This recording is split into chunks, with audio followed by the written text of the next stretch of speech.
In like 10 years, 12 years time, the US dollar will be like wallpaper. We are on the precipice of a major economic financial collapse. I mean, what we've just experienced, I mean, that's just the opening act.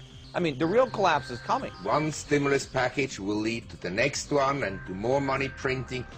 And so in 5 to 10 years' time, the real crisis will break out when the whole system collapses. That will be the end. Eventually, this dollar's going to quit working, and then everybody's going to know what poverty is all about. Our politicians need to understand why the country is in this shape. It's because of them. It's because of the Federal Reserve and their policies, their regulations that have distorted the free market and that have created this mess. And that if they don't stop doing what they're doing, there's going to be no turning back. As the fiscal deficit goes up, the interest payments on the government debt also go up. They are now around $400 billion annually. I would think that they'll be around $1 trillion in 5 to 7 years' time. Can you talk to us about the deficit? Are you worried? Should this be a near-term priority? Everybody ought to be worried about the deficit. It's a big deficit, but the time will come to deal with it. And so then the government goes bust, but before it does that, it will inflate its way out, or try to inflate its way out. And that won't work. So the next step will be to go to war. The whole thing will collapse.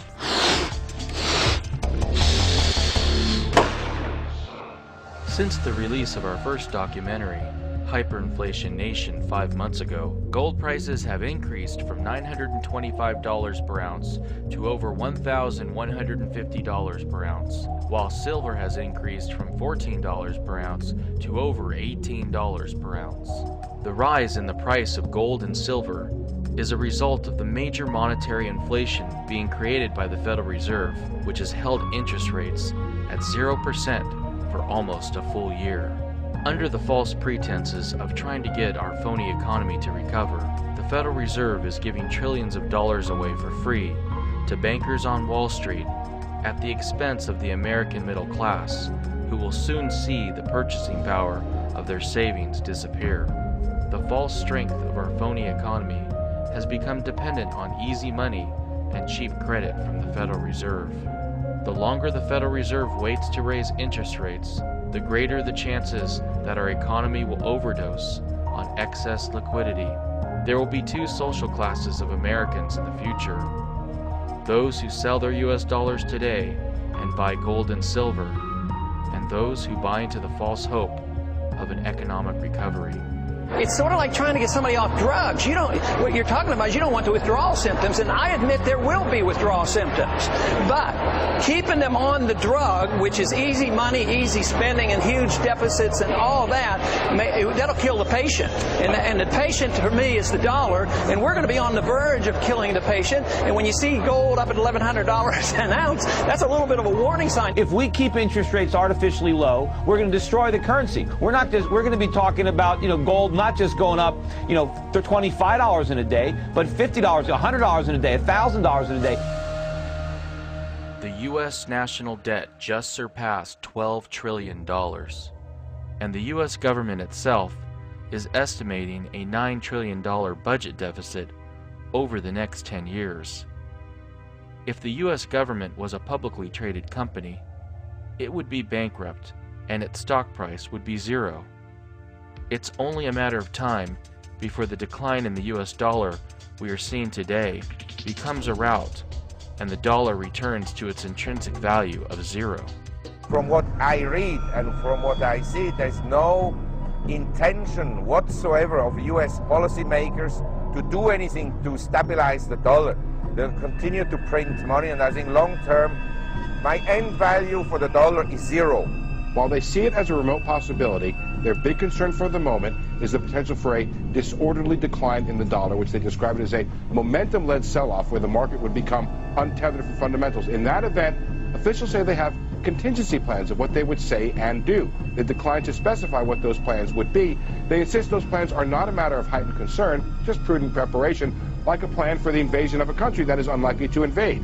You never expect to need it, but it would be foolish not to have it in place. There is no point for the government to make a contingency plan for when the dollar collapses, because at that point it will be too late. They should be acting to restore confidence in the dollar now, before it collapses. The Federal Reserve is nothing more than a counterfeiting operation. Since the creation of the Federal Reserve in 1913, 95 cents of every dollar saved by Americans has been stolen. Some might consider the Federal Reserve to be unconstitutional and this dilution of savings to be a crime. Yet there is still no widespread outrage about it. This is not new. This is historic. The king in the old days always had control of the money. They did it in different ways. They clipped coins, diluted the metal, printed money. Today, it's really sophisticated. It's done secretly with a computer, and that's why it's made it so much more dangerous than ever before. So who got the money? To financial institutions in Europe and other countries. Which ones? I don't know. $500 billion, and you don't know who got the money? The loans go to the central banks, and they then put them out to their institutions to try to bring down short-term interest rates in dollar markets around the world. Well, look at the next page. The very next page has the U.S. dollar nominal exchange rate, which shows a 20% increase in the U.S. dollar nominal exchange rate at exactly the same time that you were handing out $500 billion to foreigners. Do you think that's a coincidence? Yes. Bernanke is not doing a good job. He's doing a horrific job. He's doing, about as bad a job as you could do. I mean, maybe it's possible there's somebody who could do a worse job. I mean, I don't know for sure, but there might be. Federal Reserve Chairman Ben Bernanke recently said that the U.S. should cut down on its budget deficit in order to reduce global imbalances. This is hypocritical, as it's Bernanke who is allowing the U.S. to have such huge budget deficits by monetizing our government spending. Bernanke is the only person with the power to put a stop to this madness, but in his campaign to get reappointed, he most likely promised everyone in Washington that he would continue monetizing their spending into the future. In 10 years' time, in my opinion, about 50% of tax revenues will be used to just cover the interest payments on the government debt, and that is unsustainable. Then you really are forced to print money. Have you ever looked around your house to see where the products inside of it were made? Most likely 90% of them were made in China. How could the US have the biggest economy in the world if so few of what we own is made here? The US's biggest export is inflation. Because of the dollar's status as the world's reserve currency, we can just print the money to purchase the goods we consume. However, the world is now looking to move away from the dollar as the world's reserve currency. This should be front story on the evening news every night. I mean, this is a big thing. Our credit card is about to be taken away. I mean, the reason that this country has been able to survive all these years is because we can print money instead of making stuff.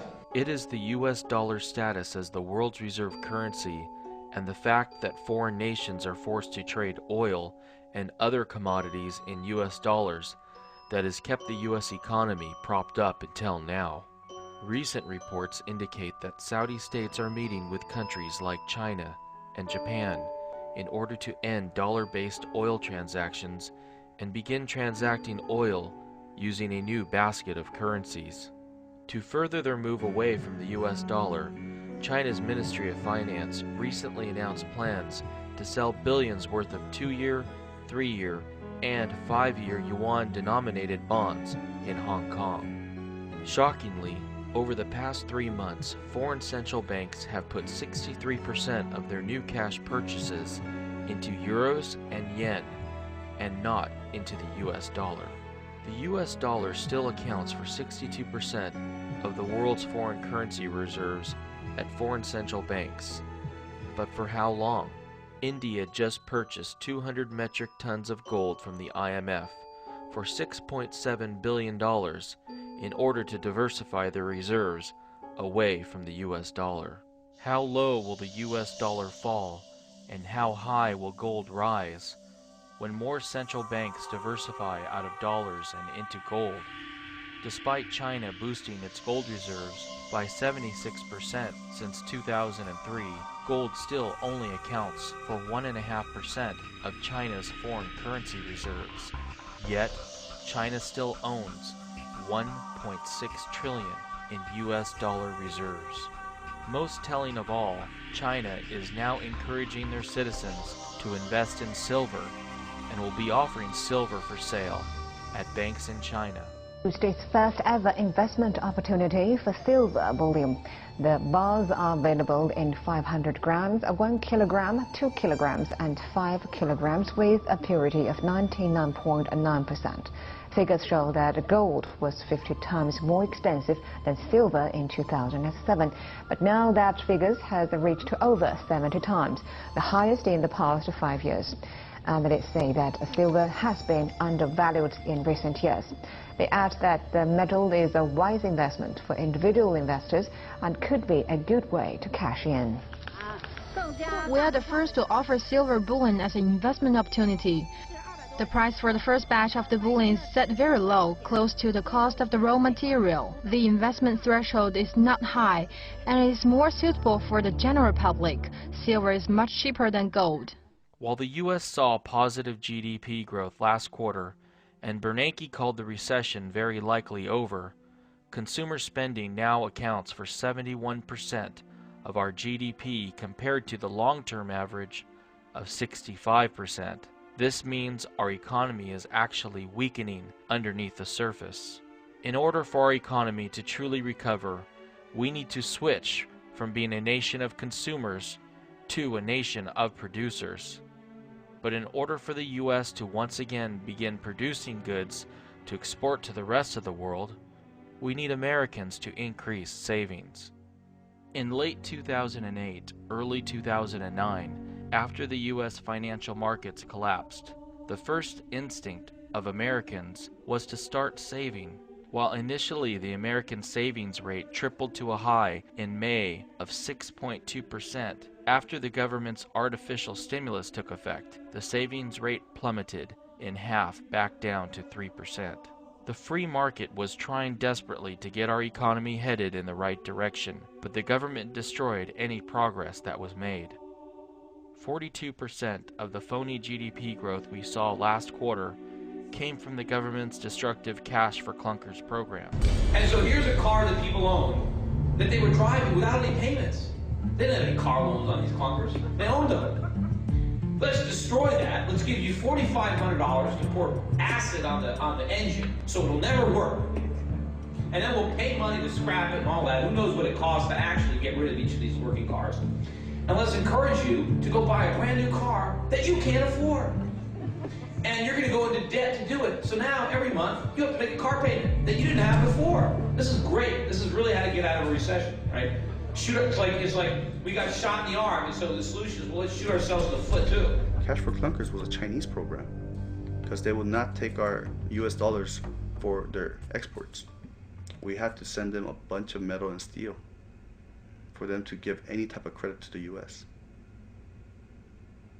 A lot of people don't realize that. That was a brainchild of the Chinese embassy, not the US. Cash for Clunkers isn't the government's only wasteful new program. They recently extended the home buyer's tax rebate, which credits a first-time home buyer or somebody who hasn't owned a home in 3 years, $8,000 for buying a house. They are also giving out $6,500 to those who lived in their prior home for 5 years or more and now wish to buy a new home. Not only that, but if you can't afford to pay your mortgage, the government is now going to allow you to rent your home from Fannie Mae at a reduced rate in a new Deed for Lease program. The home buyer's tax rebate and Deed for Lease programs are designed to create artificial demand for houses and keep housing inventory off of the market. This is creating the false signal that the real estate market has bottomed and now is a good time to buy real estate. Unfortunately, Americans who buy real estate at this time will get slaughtered. The average U.S. home currently costs 20,000 ounces of silver. The last time the Federal Reserve rapidly increased its money supply back in the 1970s, we saw home prices fall from 20,000 ounces of silver down to a low of 2,000 ounces of silver. The bottom line is, if you invest in silver today instead of real estate, you might be able to afford a house 10 times nicer in 5 to 10 years. Most Americans today believe dollars are a safe asset because it has a number on it that always stays the same, while gold and silver's nominal prices can sometimes be very volatile. What's going to happen to the dollar when Americans wake up and realize it is actually the riskiest asset of all? Americans have come to accept inflation as being normal. They've learned from their parents that it was only 60 years ago when it cost 5 cents for a glass bottle of Coke, 5 cents for a pack of baseball cards, 5 cents for a Hershey chocolate bar, 15 cents for a burger at McDonald's, 16 cents for Kellogg's cornflakes, and 50 cents for a movie ticket. But they see nothing wrong with this because inflation occurred over a long period of time. It took 25 years for our national debt to double from $257 billion in 1950 to over $533 billion in 1975. Most recently, our national debt has more than doubled from $5.8 trillion in 2001 to its current level of over $12 trillion in just 8 years. Our national debt is now growing 3 times faster than it did decades ago, which means we should expect a very minimum of 3 times faster inflation. Therefore, if it took 60 years for a movie ticket price to rise from 50 cents to $7.50, it will most certainly rise to at least $112.50 within the next 20 years. And that's a best case scenario. Americans may not see much price inflation today because major U.S. banks are currently hoarding $860 billion in excess reserves. Congress passed legislation in late 2008 allowing the Federal Reserve to pay interest on the reserves banks keep parked at the Fed. However, as some of these banks begin to make loans, price inflation will increase to a level that is higher than the interest they collect. This will force the other banks to also make loans, and we will see a huge flood of dollars entering the system all at once. I heard you talk about you use pricing as a reference, and that purely printing more money doesn't cause inflation, which was really new news to me. And I wonder if you tell me what you think causes inflation. Well, let's be clear what's going on. The Federal Reserve is not putting money out into the economy. What we're doing is we're creating bank reserves. That's money that the banks hold with the Fed. So it's just sitting there idly. It's not chasing any goods. Okay? So as long as those bank reserves are sitting idly, broader measures of money that measure the circulation of money. But it won't sit there idly forever. The right, purpose exactly. of it is not to sit there idly forever. And, right. And while there may be a time lapse, certainly, unless that money gets sucked back in, exactly. and out of circulation, it's going to cause inflation. There's no denying it. If it's not sucked back in, but as I was describing, we have ways of sucking it back in. How? Well, one way to do it is by raising the interest rate we pay on those reserves, which induces banks to keep the money with us instead of lending it out or circulating it through the economy.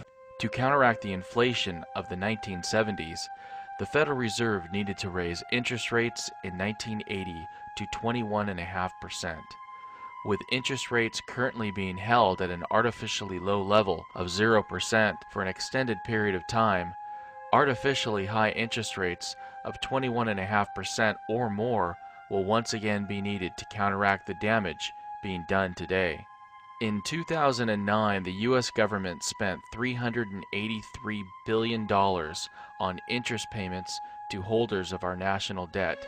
Considering that most of our national debt is now made up of short-term T-bills, if we see the Federal Reserve raise interest rates to 21.5%, our interest payments could grow to over $2.58 trillion when our entire government tax receipts in 2009 were only $2.185 trillion.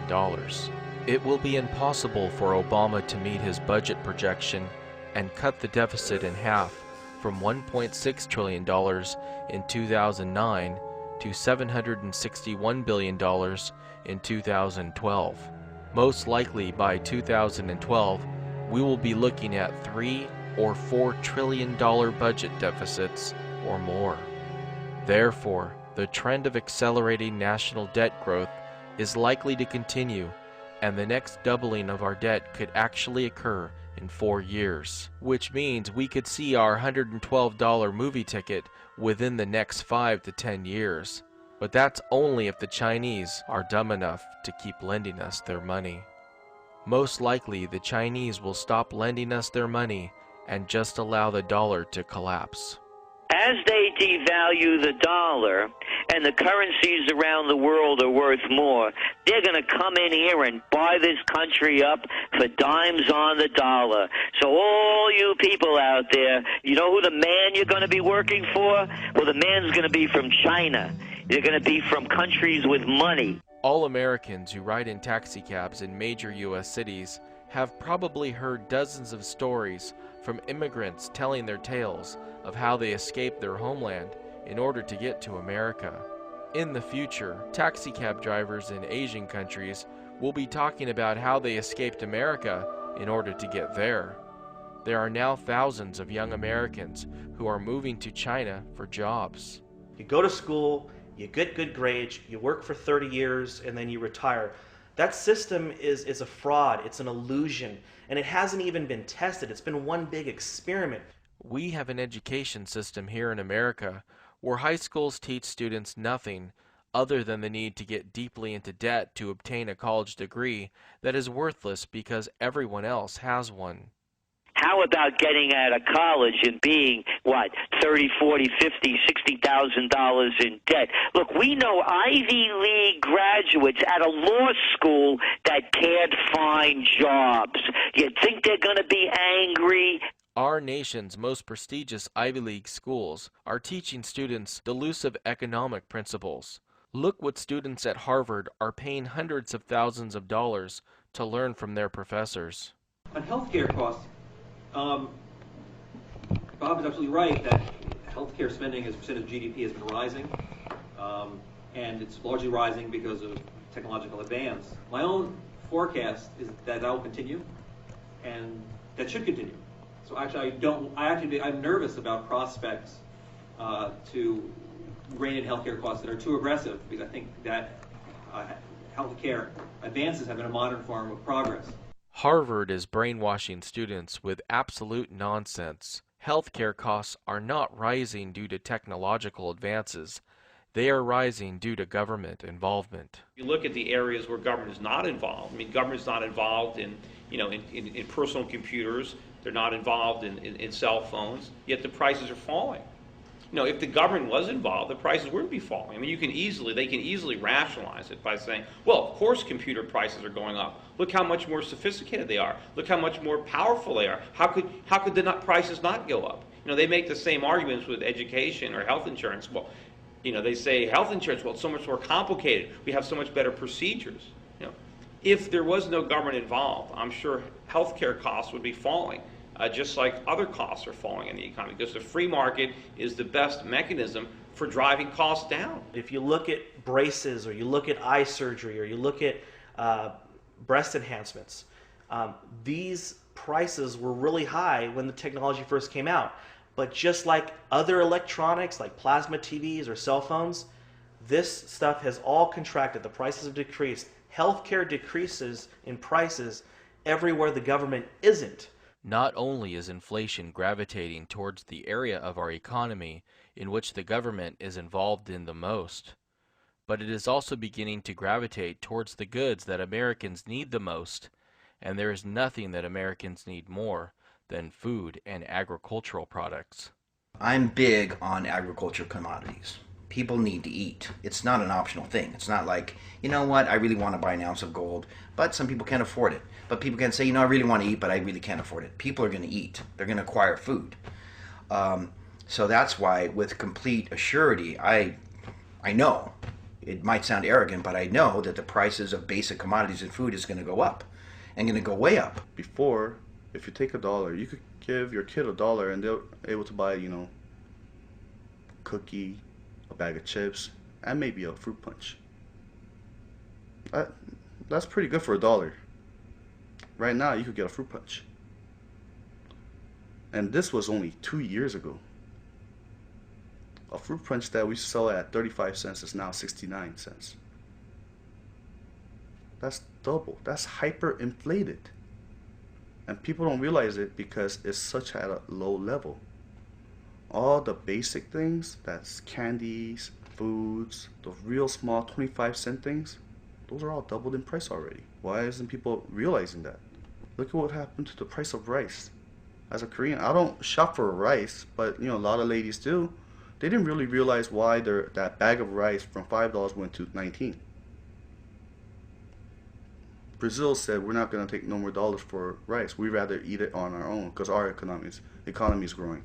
And from just Brazil stopping their exports to the U.S., bags of rice went from $5 to $15 overnight. Already, I said I was trying to buy a young coconut. They were $1.19 4 months ago. I went to buy a young coconut. It was $1.69. 40-50% inflation in months. People on the ground all over America are noticing the price of bread and eggs and things going up. So there's inflation in what's important, which is food. So if that's the case, it'd be better to switch those dollars for food right now than not to do so. We're going to see, seriously, victory gardens popping up all over LA and Southern California. Especially Southern California, because, you know what? Next year, it's going to be horrible for foods. I mean, horrible in a sense that it can be so inflated. Because, California this year, the fall harvest was wiped out. There's nothing in California. Where's the avocados? Where's the apples? Where's the pears? There's none. The inventories of agricultural products are the lowest they've been in decades. Not years, Bernie, but in decades. And we're going to have more problems. There are going to be periods when people cannot get food at any price. And this has not happened in our lifetimes. Last year, the farmers couldn't get loans for fertilizers. They had to shut down counties and counties and counties because of the water issue. There's colony collapse disorder where there's no bees in California. They've been having to import bees from Arizona, and that's not even covering even 10% of the pollination. So we're going to see a huge food shortage come next year in California. You're going to see hyperinflation big time. Look at cranberries. They used to have Ocean Spray cranberry juice. Read the label. It's not real cranberries anymore. They can't afford real cranberries to make Ocean Spray. Remember, Ocean Spray was famous for using real cranberries. Not anymore. With food and agriculture prices starting to go through the roof, even working class Americans are becoming dependent on food stamps. If you really want to know how this downturn is affecting people, you look at food stamp use. And right now, we're running 43% of people who are on food stamps have a job. What is going to happen when Americans receive their food stamps, but the shelves at the grocery stores that accept them are empty? What's going to happen when senior citizens receive their Social Security checks, but they aren't worth enough to pay for the gas needed to drive to the bank and cash them? Civil unrest will happen in this country because of hyperinflation. Now, what's going to happen to the entitlements? These entitlements are exploding in our faces. They're bankrupting Europe. They're bankrupting the United States. So Americans will either be broke, dumb, ignorant, and begging for more entitlements, or Americans will watch documentaries like these and educate themselves. And when this wall finally tears down, when this whole system collapses and explodes into our faces over the coming years and months, Americans have the opportunity to tear down the entitlements, to go back to an ownership and individual society where you work hard, you keep what you make, and you take care of your family. And when you can't take care of yourself, you look to family, not the government. The National Inflation Association is dedicated to helping Americans prepare for and prosper during hyperinflation. NIA will soon be releasing the world's first ever comprehensive, unbiased review of all of the major online sellers of gold and silver bullion. If you would like to receive this special upcoming report along with NIA's latest articles and updates about hyperinflation and the collapsing US dollar, sign up today for the free NIA newsletter at inflation.us. Also be sure to check out NIA's newest feature on inflation.us called NIA Answers, where you can submit to NIA your questions about inflation and the economy and search through the database of previously answered questions.